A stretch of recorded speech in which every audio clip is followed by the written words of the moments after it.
A ortotanásia é mais ética do que a eutanásia? Esse é um debate que é muito frequente hoje no Brasil. E primeiro temos que definir os termos.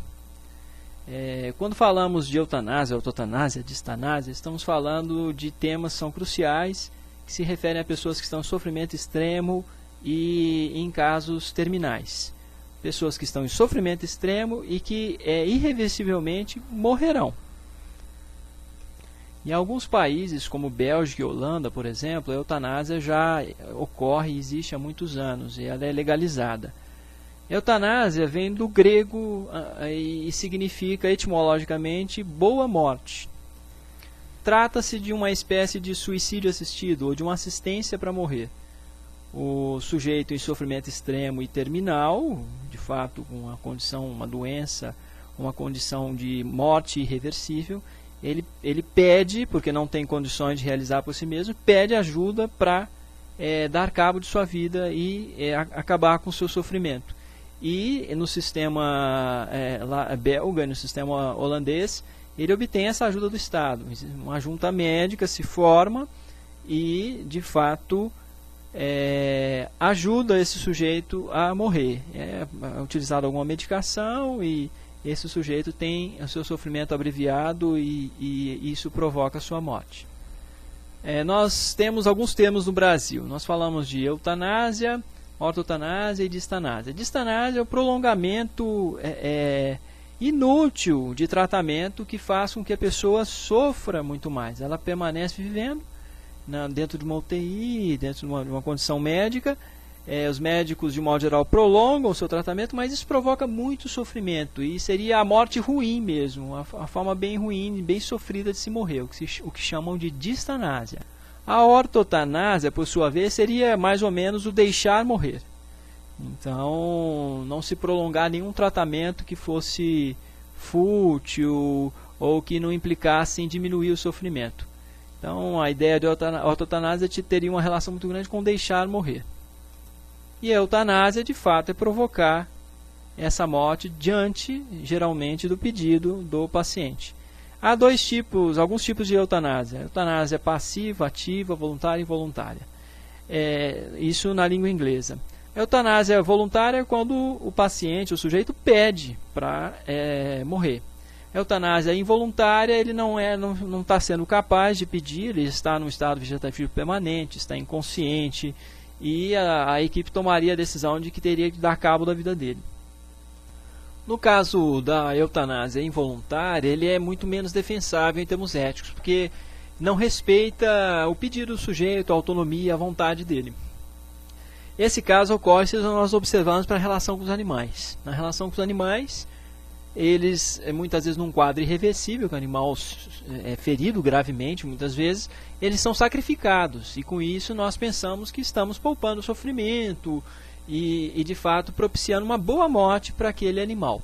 Contudo, para seres humanos a coisa se complica muito mais, pois até mesmo a eutanásia voluntária já gera uma série de polêmicas, uma série de discussões.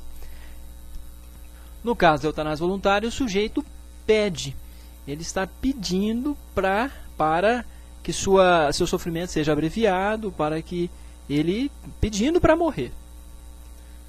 Na língua inglesa não se fala muito de ortotanásia, se fala de eutanásia passiva, que seria o deixar morrer, ou algo semelhante, ao invés de ajudar o sujeito a morrer e provocar a sua morte.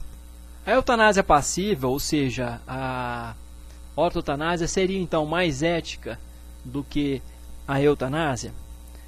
Bom, quem responde e contra-argumenta, responde essa questão, é um filósofo da Universidade La Trobe, na Austrália, chamado Robert Young. E ele dá essa resposta no verbete que ele escreveu sobre eutanásia voluntária na Enciclopédia de Filosofia de Stanford, que está na internet. Então é só acessar a internet, eutanásia voluntária, Stanford, Encyclopedia of Philosophy. E de início já podemos dizer o seguinte: a ortotanásia ela é moralmente pior, ou ela é eticamente mais baixa do que a eutanásia em uma condição. é menos ético realizar a ortotanásia em uma determinada condição. Que é qual condição? Se o deixar morrer provoca mais sofrimento do que o matar. Ou seja, depende de como é feita a ortotanásia, de como são dados os cuidados paliativos. Retirar alimentação, hidratação, isso tende a provocar mais sofrimento, logo é menos ético do que a própria eutanásia. O sujeito está, por exemplo, em estado vegetativo permanente e é retirada a alimentação ou a hidratação.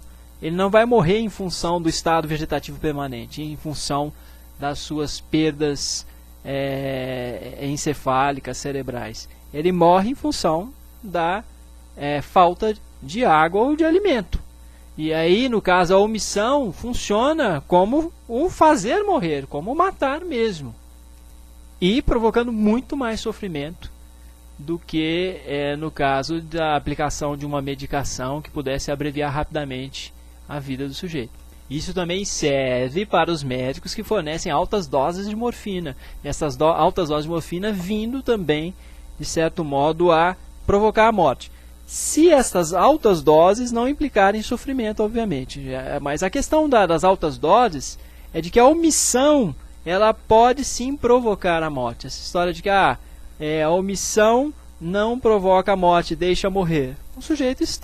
O médico está aumentando a dose de morfina lá e ele está contribuindo para a morte do paciente. Logo, está ajudando a morrer, está ajudando a matar. Robert Young deixa algumas coisas bem claras.